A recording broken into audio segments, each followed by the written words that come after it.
The County of Los Angeles Department of Public Works established the Smart Gardening Program as an innovative and informative program to keep our environment flourishing for many years to come.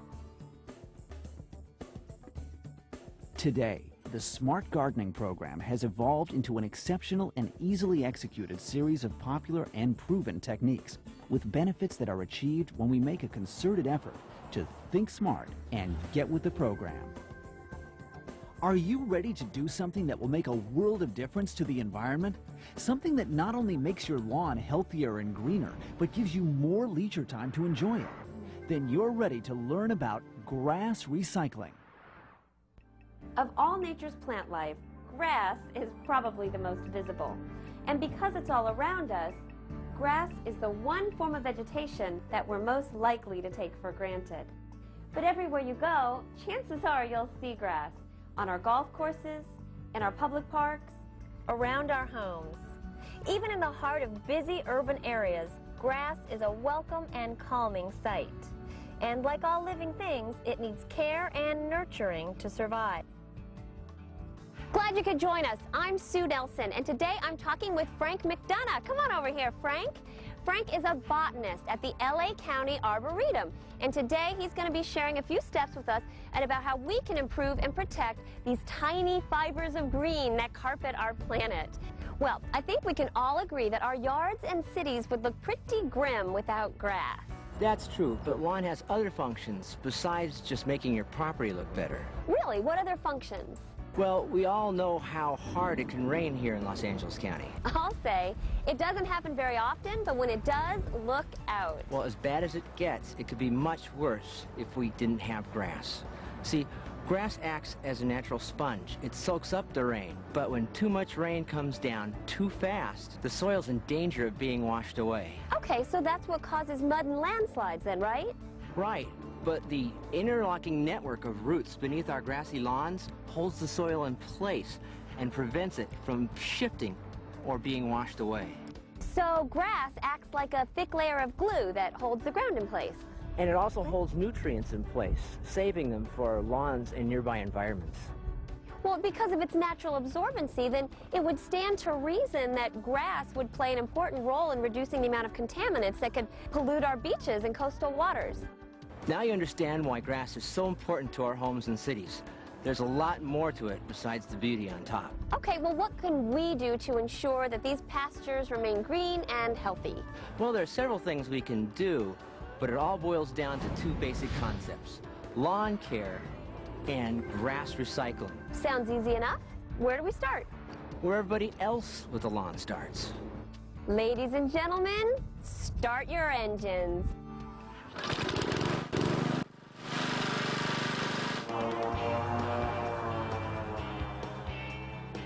I know I have spent many a weekend dreading that chore. Well, love it or hate it, lawn mowing is an essential step in lawn care and grass recycling. But the essential key to grass recycling is to leave the clippings where they are. Do you need a special lawnmower for grass recycling? No, any mower will do as long as you leave the clippings where they are. Newer mowers are designed for mulching. They clip the grass into finer pieces. But you can purchase a mulching kit or a mulching blade to do this with your existing mower. A little untidy though, isn't it? Not as long as you cut the grass to its proper height. Wait a second. So lawns have a proper height? Yeah, sure they do.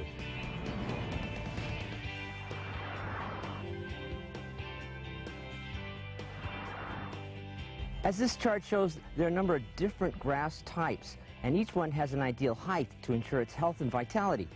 As you can see, the ideal height ranges from 3/4 of an inch high to 2.5 inches high. Okay, so it's important to adjust the mower to cut the type of grass you have to its proper height. Absolutely. Never cut your lawn more than 1/3 of its recommended height. So what happens if you do? Well, you could severely damage individual grass plants. This could lead to a dull, lifeless-looking lawn, or worse, kill it entirely. How often should a lawn be mowed?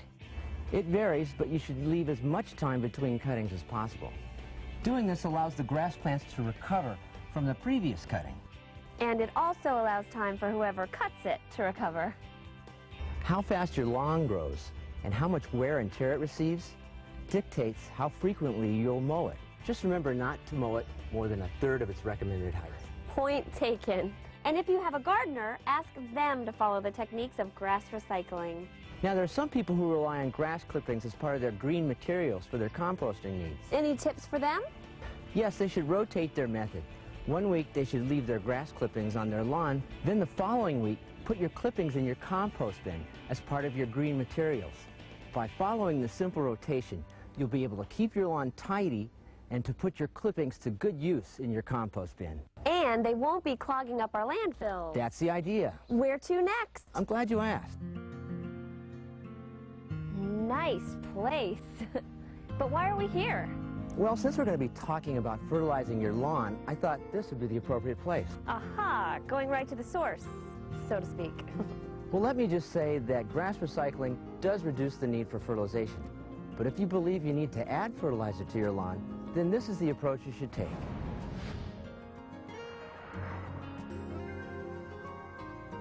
Not all fertilizers are organic. There are several effective chemical-based fertilizers on the market as well. But before you start adding fertilizer to your lawn, it's a good idea to have your soil tested. And that's pretty easy to do. You just have to contact a local soils testing laboratory or your county agricultural extension service agent to find out how to sample and submit your soil for analysis. Testing will determine not only your soil's fertility, but which nutrients you need to add as well. Such as? Well, the most common soil nutrients are nitrogen, phosphorus, and potassium. So, if your soil's rich in nitrogen and low in potassium, you need to add a fertilizer that has more potassium than nitrogen. Makes sense. Okay, suppose our soil test comes back and tells us that we need a little fertilizer pick-me-up. How often should we apply it?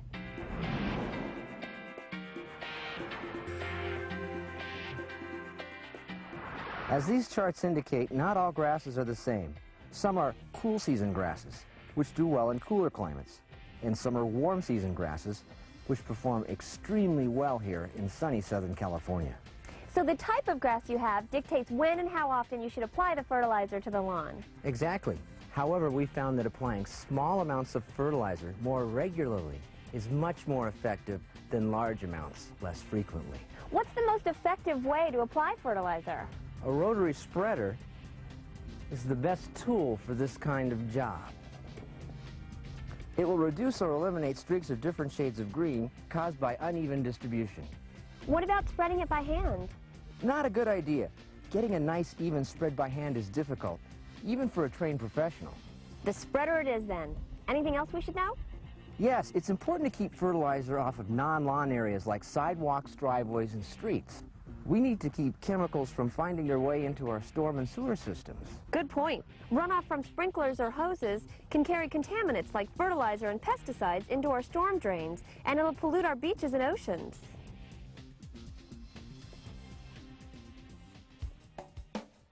I'd like to thank Frank McDonough for showing us that lawn care and grass recycling can make a world of difference to our homes, our neighborhoods, and the overall health of the entire environment. Glad to do it, Sue. Maintaining a lush, healthy lawn is not only easy and affordable, but it gives anyone who has one a great sense of pride and satisfaction. It can also significantly reduce the amount of grass waste we send to our landfills. So do yourself and the environment a favor. Recycle those grass clippings and put them to use where they'll do the most good, in your own yard and garden. So until next time... Wait, aren't you forgetting something? Oh, right.